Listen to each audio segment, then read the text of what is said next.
بسم اللہ الرحمن الرحیم۔ ماہ ذی الحج کے پہلے عشرے کی نماز مستحب نمازوں میں سے ہے جو 2 رکعت پر مشتمل ہے اور ذی الحج کی پہلی 10 راتوں میں پڑھی جاتی ہے۔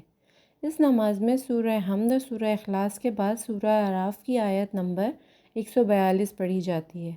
مذکورہ آیت میں حضرت موسیٰ کی طرف سے آسمانی کتاب کی دریافت کے لیے طور سینا پر گزاری گئیں 40 راتوں کا تذکرہ ہے، جس کی آخری 10 راتیں ذی الحج کے پہلے عشرے میں آئی تھیں۔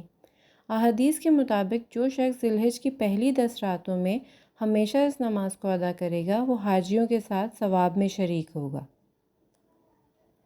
یہ نماز ذی الحج کی پہلی 10 راتوں میں نماز مغرب اور عشاء کے درمیان پڑھی جاتی ہے۔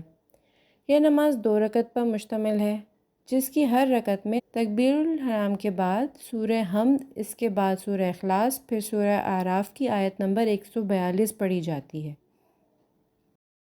وَوَاعَدْنَا مُوسَىٰ 30 لَيْلَةً وَأَتْمَمْنَاهَا ب10 فَتَمَّ مِيقَاتُ رَبِّهِ 40 لَيْلَةً ۚ وَقَالَ مُوسَىٰ لِأَخِيهِ هَارُونَ اخْلُفْنِي فِي قَوْمِي وَأَصْلِحْ وَلَا تَتَّبِعْ سَبِيلَ الْمُفْسِدِينَ۔